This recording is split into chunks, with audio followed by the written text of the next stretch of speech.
hello everybody. Welcome to another show on this fine Monday, a couple days into spring. We're going to play a little music and then we'll get the show going. If you're watching us on Facebook, share it out so people will watch. If you're on YouTube, let people know what's going on and make sure that you hang in there. If you're on Twitch, love to have you on Twitch. We're new there, learning how it rolls.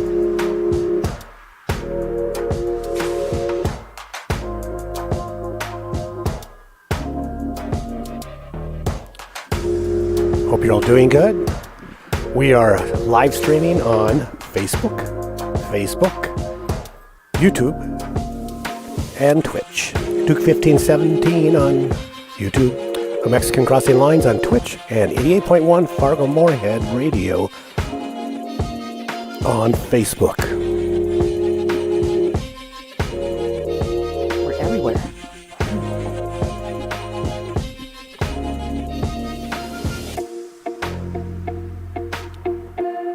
Join us on all our social media. You can follow us on Twitter at media_PPP. You can mail me at cindy@kppfm.com or Duke at kppfm.com.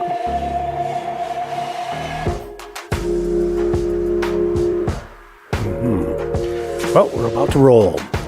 Fasten your seatbelts. You're not in Kansas anymore. If you have a comment about what we're discussing today, you can leave us a recorded message, which we may or may not play on the radio, especially if you tell us not to, we won't. But you can call in and leave a message at 701-566-0917. That's 701-566-0917. And if you want to check us out a little bit more, go to our webpage, kppfm.com. If you'd like to also support our work, you can make a donation there. /donate, kppfm.com/donate. We do appreciate the support of our listeners and viewers like you. Mm-hmm. Couldn't do this without you. That's right. Thank you very much. Folks, welcome to A Mexican Crossing Lines with your hosts, Cindy Gomez-Schempp and Duke Gomez-Schempp. You're listening to kppfm.com. You're listening to 88.1 FM. That's right. Here in the Fargo Moorhead region, where we are adding local color to your airwaves. And tonight, I'm going to be talking about what's happening at our border, our southern border. Mm-hmm. People have been asking a lot about this. People have been asking me to comment, and I have commented a lot on other programs, local television and radio programs. In fact, today I did a Spanish program with my colleague over at KXJB, Chris Berg, who has the program at 630 Point of View. And he has been following what's been going on at the border. One of our local broadcasters, Scott Hennon, is currently broadcasting. He's doing shows from the border. So today, he shared with me some breaking news about what's happening down there from Scott. And we did a little segment in Spanish called New Noticias. You can find that on YouTube. We'll also be sharing that on this station. So if you're in the Fargo Moorhead region and listening to the sound of my voice on your radio, you will be able to hear this segment in Spanish on this station later on during our broadcast day. And you can find it in the comments of this program, because our moderator Nemo will drop the New Noticias segment link for you in the comments if you want to go watch that in Spanish. Remember, it's in Spanish. So let me just share with you what we covered in that Spanish program. So let me backtrack a little bit and talk about the fact that there is a resurgence of people going to the border and forming these camps. If you've been following my programming, you know that I was following what was happening for the last 2 or 3 years with the caravans and the migrants that were going to the border. And for the most part, those tent camps that we saw in Brownsville, that we saw in Tijuana, or that we saw in Matamoros, Mexico, in Tamaulipas, or that we saw in Tijuana, Mexico, with, these tents that are outside getting rained on. And for the most part, those went away. They went away. There was, a Remain in Mexico, or as it was also known, MPP type of a program that required people to wait in Mexico on the Mexican side of the border until their asylum hearing came up. And so there was a bunch of people kind of congregating, kind of in limbo in these tent cities that were at the border. And for a long time during the Trump administration, media people went down there and talked about the horrible conditions. Sometimes they would put them under bridges, or, as people were crossing in massive numbers, we saw that the numbers of people in these tent cities went up and went down.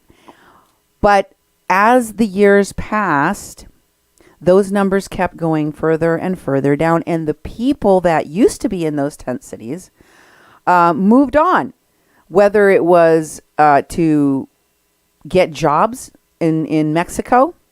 AMLO offered many people work permits and work opportunities within the country, especially in the border cities, which saw an over 10% increase in their income. There was a federal mandate when AMLO came into power that he was going to give an economic, shot in the arm to the border cities by making this mandatory wage increase available to anybody working in that zone.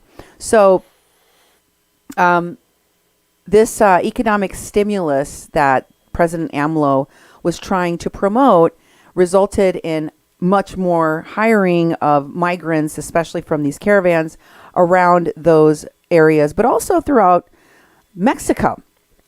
The other thing I want to remind folks of is that there was no National Guard in Mexico. It didn't exist. We didn't have the equivalent of a National Guard in Mexico. In fact, the military in Mexico has never, traditionally, never had a robust military. They didn't spend a lot on military. They didn't invest a lot on having, all of the new weapons and airplanes and tanks and missiles. And because, and this is true, Mexico has never engaged in war with another country. They did participate in the Second World War as allies to the United States and to the Allies fighting the Nazis, right? Right.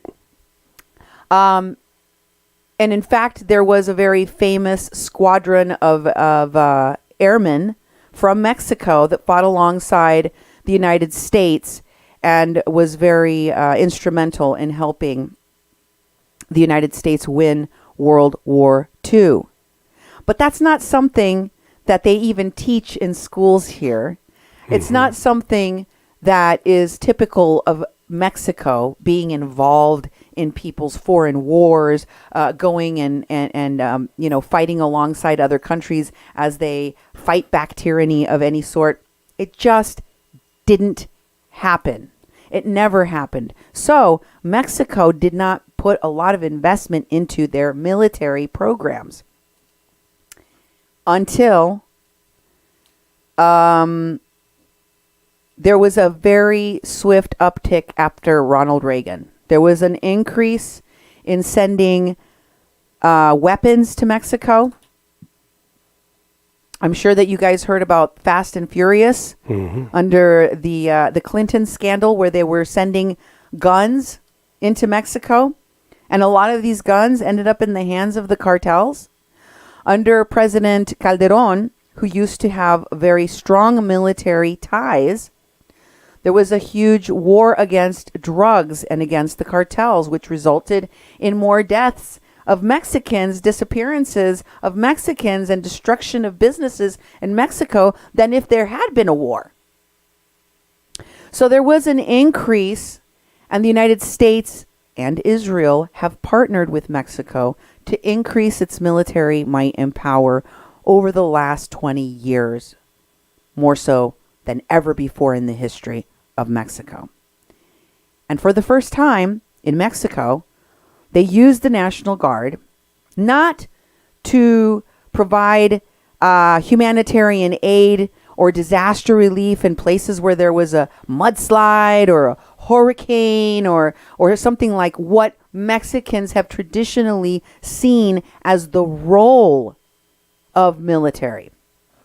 Because they're not out fighting wars in Mexico. The military in Mexico has traditionally been known for sending out troops in emergencies, in hurricanes. In fact, Mexico's military sent over troops to the United States to help after hurricanes and floods in the U.S. because that's what they're known for doing. But instead, during these caravans that started traveling, AMLO began to deploy with a lot of encouragement, I might even say pressure, from the Trump administration to put military force at the southern border of Mexico because Mexico's southern border is largely open. I talked to you about how people traveled back and forth across the river, that there was a whole barge business that supported people from both Guatemala and Mexico. It's like a ferry service, a barge service, a taxi service over the water that continued to play an important role for transporting people illegally without legal documentation back and forth across the border, and it continues to this day. So what Scott Hennon discovered and reported to my colleague Chris Berg was that he was down at the border and had it on good authority from sources close to the Biden administration that Biden is currently in talks with AMLO's administration, and the conversation is, you got to get troops down to the southern border of Mexico and stop the influx of migrants, and you better do it now. Otherwise, I may withhold vaccines. Now, you will recall that when Biden won the election, an election that was so contested, so contentious, that we ended up having a coup attempt on January 6th, right? Mm-hmm. And a lot of different world leaders contacted the president shortly after November elections and congratulated Biden on his win. Some, in the next week after the elections, some later on down the road when, it seemed more like it was safe to do so, that it wouldn't be such a controversial thing to do. But AMLO never did. AMLO never called to congratulate Biden until the day after the inauguration. Mm-hmm. The president of Mexico snubbed and insulted the new American president. And whether or not Biden ever said so, I can guarantee you he remembered that. He wrote it down in his book of naughty people that he was angry at. And he views the hostility with which he was met or he was received by the Russian president, by the Mexican president, and by others as something insulting, and also he views those countries' presidents as working against his administration. And this is further evidence of that, given the fact that Biden is threatening the president of Mexico with not giving vaccines that everyone in the world desperately needs right now to stop this deadly pandemic from destroying their economies further, right? And let me just give you a caveat, Duke, because a lot of people don't know this, but remember that AMLO and Biden had like a teleconference meeting sometime last month? Yep. It wasn't right away. Just like AMLO waited to recognize Biden as president and didn't acknowledge him and insulted him and snubbed him, Biden also was like, I am not in a big hurry to talk to you. This is a situation where Mexico needs me more than I need Mexico. You messed up, dude. You messed up, AMLO. And knows that, but AMLO is continuing, to do things that are seen by the Biden administration as detrimental, as negative PR. And one of those is that he is letting migrants come through Mexico, which means the Mexican president is encouraging the flow of migration to the Mexican border. The same way that the AMLO administration was able to stop a lot of the trafficking, a lot of the smuggling, a lot of the illegal crossings at the southern border of Mexico by simply placing National Guard troops, by ending certain programs in Mexico that were allowing people to come in to the country under the pretext that they wanted to travel through Mexico, when in fact they did not intend to travel and vacation in Mexico. They were intending to get to the U.S. border so that they could claim asylum in the United States.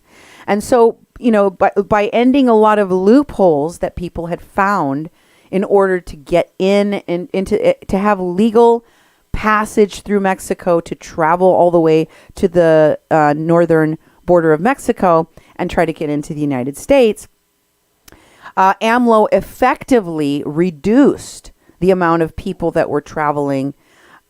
And also, the pandemic happened. Yeah. And once the pandemic happened, everything kind of screeched to a halt.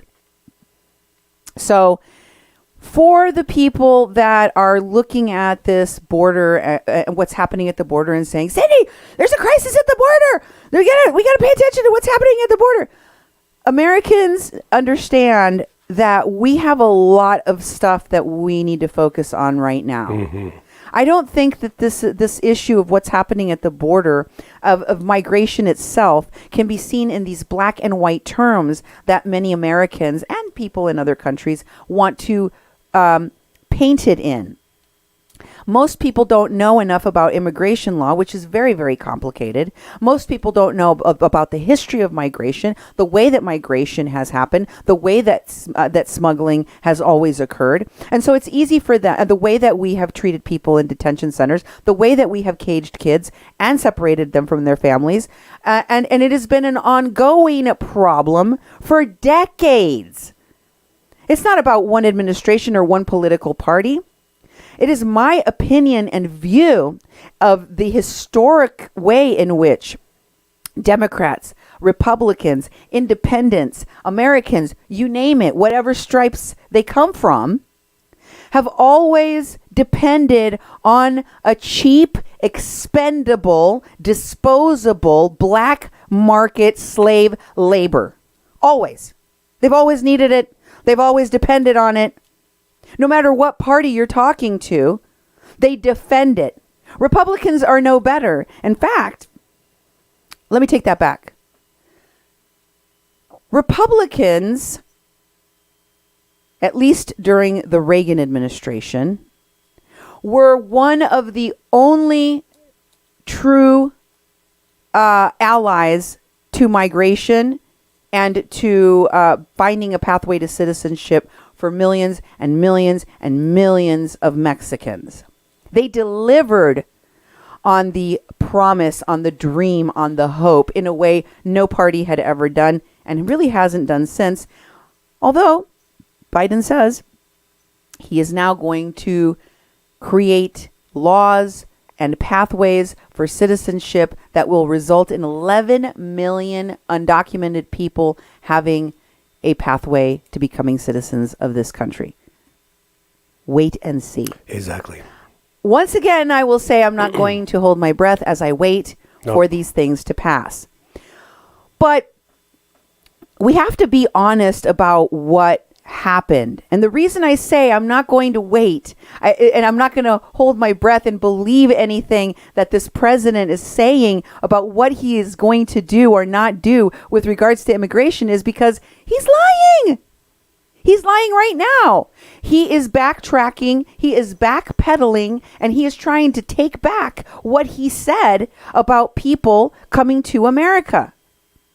And he's saying, I didn't invite these people. Why are people coming to the border? Why are they wearing t-shirts that say Biden let us in? Why are they saying I came here because Biden said we could come here to the border and he was going to let us in because we now have a president in America that is kinder, more humanitarian, and is going to do the thing. Why are they saying that? And why is Biden and Mayorkas and every other person in the Biden administration saying, we never said that. We didn't say that. In fact, here's what we're saying. Listen to us loud and clear. Go back. Don't come here. Stay in your countries. You got it? It's a lie. It is a hypocritical lie. Here are Biden's own words about what he would do when he became president at the debates. And he's being questioned here by Jorge Ramos. Listen very carefully to what he says. Biden, as a presidential candidate in 2008, you supported the border wall saying, unlike most Democrats, I voted for 700 miles of fence. This is what you said. Then you served as vice president in an administration that deported 3 million people, the most ever in U.S. history. Did you do anything to prevent those deportations? I mean, you've been asked this question before and refused to answer, so let me try once again. Are you prepared to say tonight that you and President Obama made a mistake about deportations? Why should Latinos trust you? What Latinos should look at is comparing this president to the president we have is outrageous, number one. We didn't lock people up in cages. We didn't separate families. We didn't do all of those things, number one. Number two, by the time this is the president who came along with the DACA program. No one had ever done that before. This is the president who sent legislation to the desk saying he wants to find a pathway for the 11 million undocumented in the United States of America. This is the president who's done a great deal. So I'm proud to have served with him. What I would do as president is several more things because things have changed. I would, in fact, make sure that we immediately surge to the border. All those people are seeking asylum. They deserve to be heard. That's who we are. We're a nation that says if you want to flee and you're fleeing oppression, you should come.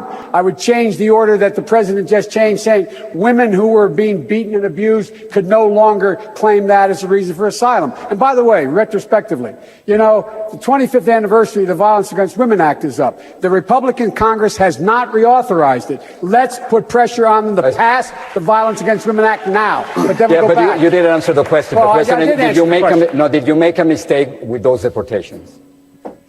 The president did the best thing that was able to be done at the time. How about you?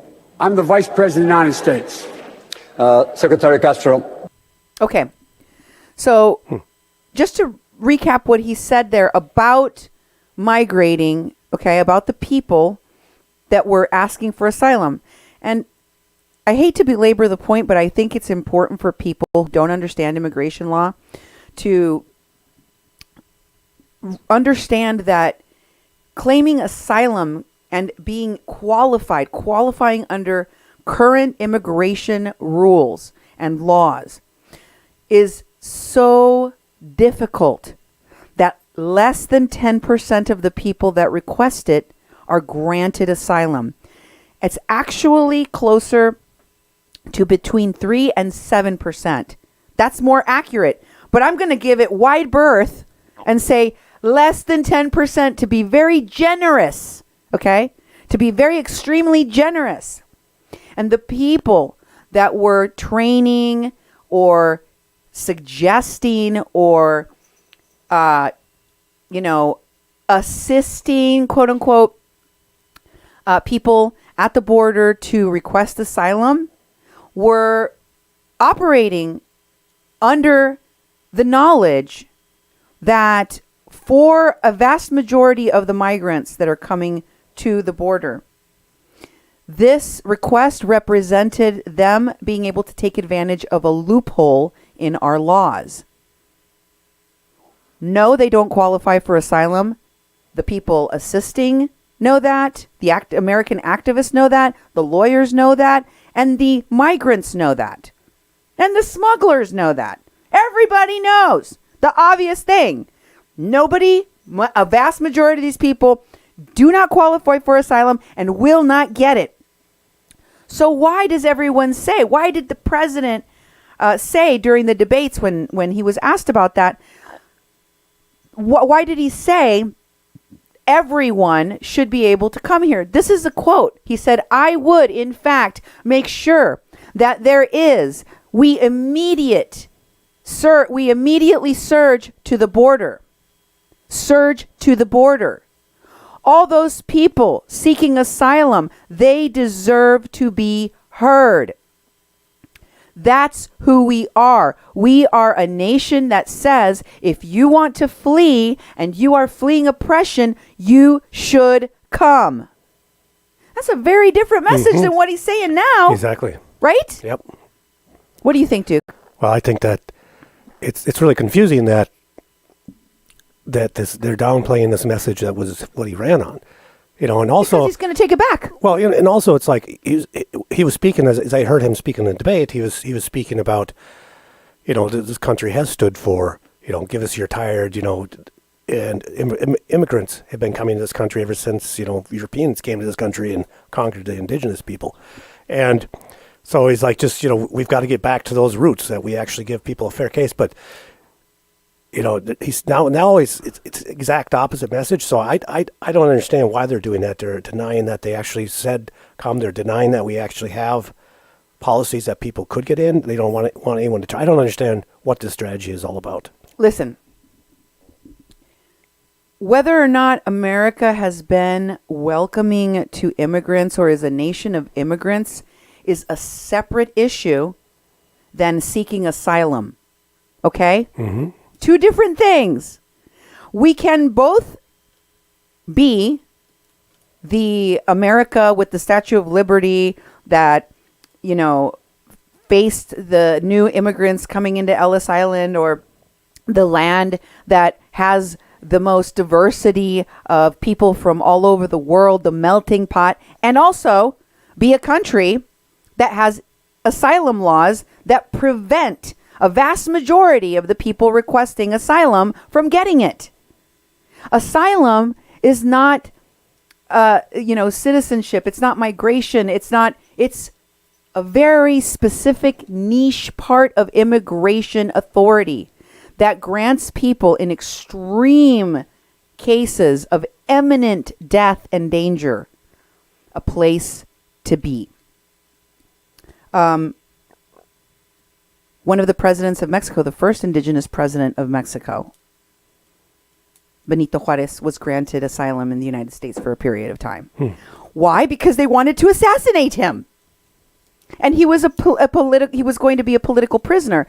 People like that in history have been granted asylum. That's what it's for. But we've never in our country's history and the laws of asylum, specifically this little tiny niche of asylum, okay? We're only talking about asylum. We're not talking about visas. We're not talking about work permits. We're not talking about coming here and getting accepted into a pathway of citizenship because you have some extraordinary gift. You know, there's a lot of different ways that people have gained entry and, been allowed to stay here, been granted permanent residency, or been given a green card or citizenship that don't have anything to do with asylum. But after Obama received thousands of undocumented migrants coming into this country, there was this piece of the law that provided a loophole to unaccompanied minors, because there was a decision called the Flores decision that said children cannot be kept in jail, period. And these detention centers, while they're not considered to be technically jails, they're still considered detention. The law doesn't split hairs on the fact that children shouldn't be in cages. And it says, for the purposes of processing them, you can hold them for up to 72 hours, but no more than that. And that has been an issue that people have been contending with ever since, because they know they have to release these kids. And the migrants and the smugglers know that the U.S. authorities have to release these kids. So guess what? A lot more kids being close, even especially, tweens and teens, preteens and teens and tweens, because they're right before they can work. They're like right in that age group, and they might get to stay. Out of all of the people that come, they might get to stay. They definitely will be more likely to get their foot in the door, and they're definitely going to be more likely to get to stay here through a process where the Office of Refugee Resettlement at least tries to find a relative or a sponsor that will take them, and many, many thousands of unaccompanied minors have achieved that. And so it is going to continue to be an incentive. The fix for this is fix the immigration problem, fix the immigration laws. By the same token, you have to understand that the idea that we have this immense fire going on at the border is also very much about the PR, the media spin on it. And everyone has their own personal ideology, including different networks, including different news reports. Everybody has their own agenda, if you will, or their own opinions. Some are right, some are left, some are center, but a lot of it is staged. A lot of it is staged. A lot of it is created. They try to make it appear that it's happening organically, but it's not. Okay? Because for some reason, Americans are obsessed at what's happening at the border. Yep. We're obsessed with the people that might be coming over the border. You know what's a real crisis in America? We had another crazy white man shoot up a bunch of people. That's a crisis. That goes on almost every day in this country. This is on the heels of a guy that went in and committed a hate crime and shot and killed 8 people, most of them Asian women, a majority of them women. And we had an insurrection at our capital. Our government, our country is in shambles. Why do you think that Kim Jong-un and Putin and other people that Biden is word sparring with are telling him, why don't you look in your own backyard and clean up your own mess right now?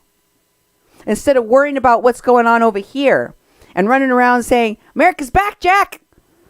Like, focus on what's happening in your country. It's a valid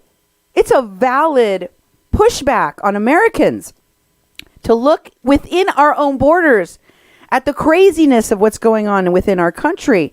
And that's not even considering the floods, the natural disasters, the horrible situation that some people in our country find themselves in, and the pandemic.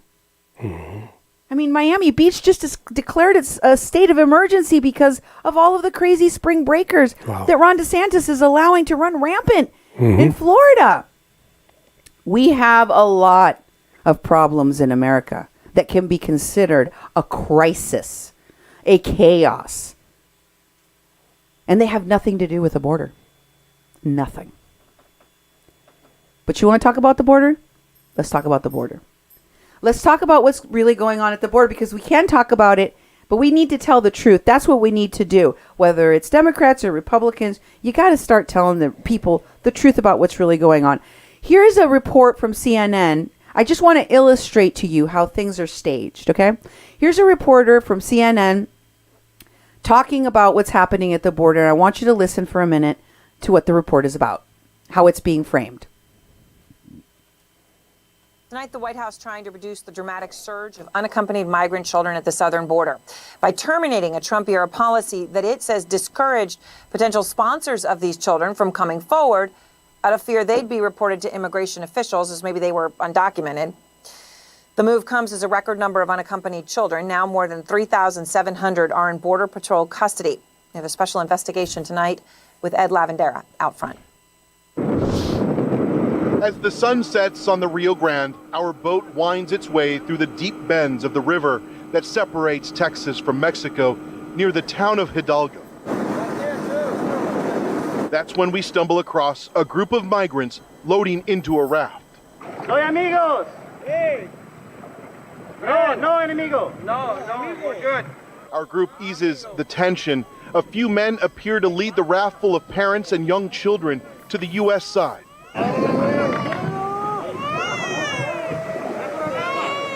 The Rio Grande Valley has been ground zero of the latest surge of migration, and here you see the operation unfolding right in front of us. ¿De dónde vienen? De Honduras. After the first raft crosses the river, the magnitude of this moment reveals itself. Dozens of migrants emerge and walk down to the river's edge. You can see that this is a serious operation. There are dozens of migrants. There are still some above the hills there, and it is quickly moving. A handful of guys move people back and forth on these rafts. They have life vests for the migrants. It's a highly organized system. We'll watch the raft make about 6 trips back and forth. Scenes like this are escalating. Okay. I just wanted to give you a little taste. And I wanted you to hear how it is being... We stumbled upon this very organized operation where we sat at this vantage point directly across where this, airboat, whatever, the name on the front of it says Seahawk number 4. Okay. And the smuggler with no mask on, nobody's hiding their faces, right? Except for their, COVID masks, maybe some of the people on the boat. And the smuggler is allowing himself to be filmed crossing back and forth 5 or 6 times, bringing in dozens of people. This group was like 70 some people, according to this reporter. And I want you to pay special attention because this was not coincidental. You tell me how he just happened upon smugglers, a very, large operation, organized operation, and was allowed to film. And he blurs out the migrants and the smuggler in that video. Take a look at I'm not going to play the whole thing for you. I will share the link to the full CNN video of the river crossing, so you can hear the whole report and see for yourselves how staged it really is, even though they speak about it in terms like this. Listen how the reporter is asked again about, how did you come upon this scene? And he's like, oh, it was all organic. None of this was staged. Listen for yourselves.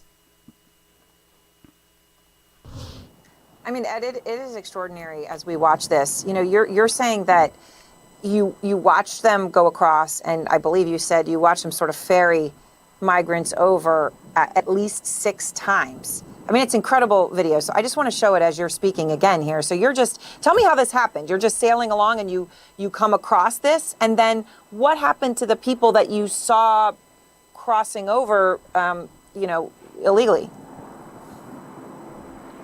And to be clear, we're being told by immigration officials that this is something that is happening nightly and routinely. In fact, Border Patrol officials here in the Rio Grande Valley have been tweeting out pictures of massive groups of people that they have captured, over 100 in some cases. This group that we saw was probably around 75 before we kind of felt like we had to leave the area. And we were told, we asked them what they were going to do, and they said that they were going to start walking and essentially try to find Border Patrol agents that usually are not stationed that far away from the river's edge there and turn themselves in. So the likelihood of them getting very far is very low. And that tent facility that you saw underneath one of the bridges that we showed that nighttime video of, that's probably where that group ended up. I don't know exactly where they ended up, but it's very likely that that's where they ended up after being apprehended by Border Patrol agents. Again, though, to the point you're saying, Ed, that they're saying this is happening nightly. The Border Patrol is telling you that. So tell me, when you were out on the river, did you just stumble upon this pretty quickly? Or, I mean, it is just pretty stunning for all of us watching this to imagine, that you're just out there and all of a sudden this happens. It's incredible. Pause it. Yeah, that particular scene was probably, I'd say... Right there. You see that? Pay very close attention to that boat, the Seahawk. Seahawk number 4, okay? The guy's wearing like some kind of... It looks like he's wearing like a ski mask or something. And you can see that, even though it's blurred, you can see that some people are wearing face surgical masks. Mm-hmm. And there's a little child in the front sitting there.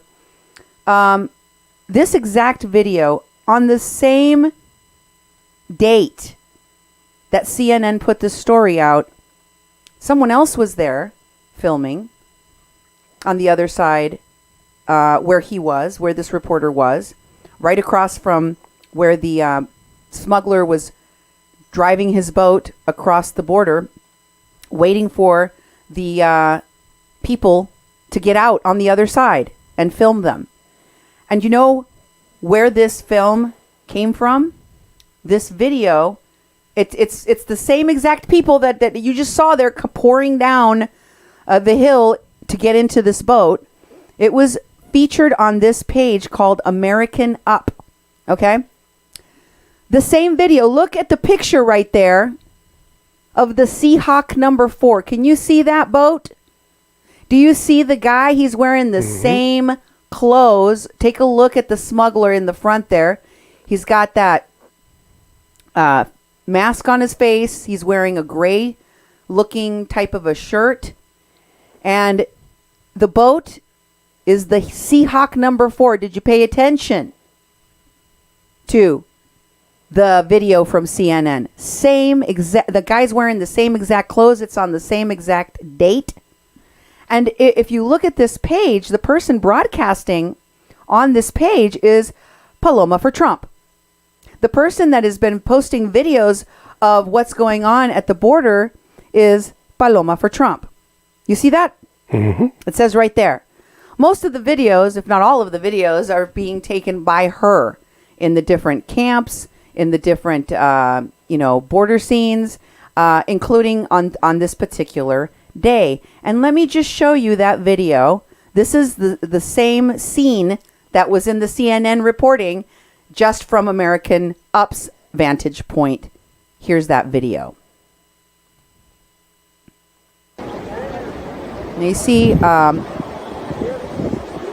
people coming down the hill on the Mexican side of the river, and they're getting into the raft. You can start to see the raft appearing through the grass in the upper right-hand corner of this video, and the person that's smuggling people across is rowing feverishly against the current. You see how the boat starts to turn with the current? Yeah. Mm-hmm. So he's got to have his technique down. Yep. And work really hard to get them over. Hola. And Buenas tardes. You hear the reporter there asking him, Buenas tardes. This kind of broken accent in Spanish. This video doesn't have any blurring. There's no blurring here like CNN did. And you can see that the people, as they get out of the boat, they're going to walk right up to the people that are holding the camera phone. The people filming this, for America Up are standing right there, Hola, hola, ¿cómo está? and they're greeting them. Hola, hola, ¿cómo están? How are you? Where did this raw footage come from? Because it was filmed and it was posted a live video, and as you can see, the people here are not having their faces blurred out. Buenas tardes, ¿cómo anda? Pásale por ahí. Look at the children.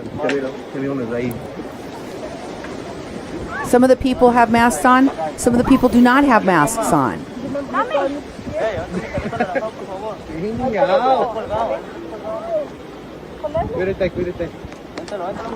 Simple. We got life jackets for them. Up the hill. Bye-bye. Off he goes to bring up another boatload of people. Hey, they're talking to the smuggler. See you later, buddy. Let's talk later. Now, what's very interesting about this, when you think about it, there was an article that came out today, just today, in the Daily Beast. And this article is about this woman, Paloma for Trump, and also another person that has been reporting about what's happening at the border, Oscar El Blue Ramirez. But I want to focus for a moment on this particular woman, on the video I just showed you, because she's featured here as a MAGA clown, as a MAGA clown causing chaos at the border, and her ugly past. For those of you who've followed anything that has been reported by Oscar, he's been very candid about his past, as have other people that he's worked with. So I'm not going to regurgitate all of that here. What I want to remind folks of, and what I'm trying to make a point about, is how these things are staged and how there are people that are making money, that are making, creating a name for themselves off of the crisis that exists, off of the what's happening at the border. They're the ones cashing in on the moment for their own amazement and amusement, for their own personal gain, for their own following. And I will also remind you that the person that wrote this article, if you'll go back to the KPBS article for just a second, that was published, the MAGA Clowns article in the Daily Beast that was just published, is a familiar writer, a familiar reporter, Jean Guerrero. I instantly recognized her name. And I heard it through the grapevine that Paloma gave this woman time on the phone to be interviewed for the article about her.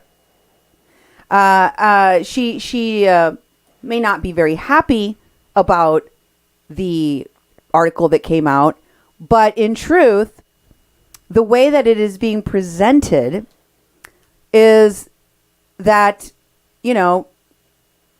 this woman, Jean Guerrero, is, putting this information out about her. And, it's unfortunate, but she talks about it in a way that ignores the fact that she and Jean Guerrero know each other. Yeah. Jean Guerrero has interviewed her in the past and has spoken with her in the past.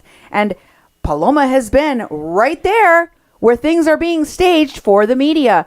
Take a look at this article, if you will recall, that Jean Guerrero wrote about Paloma, featuring Paloma, and the fact that it was because of Paloma and the chaos and the madness that she is creating at the border that Maria Mesa and her children got across the border, were given asylum in the United States because they feared for their life from her. Yeah. And Jean Guerrero was the one that wrote the story. You remember that? Oh, yeah. Okay. And let us not forget that Paloma was talking about how Jean Guerrero was the person that helped stage those famous photos.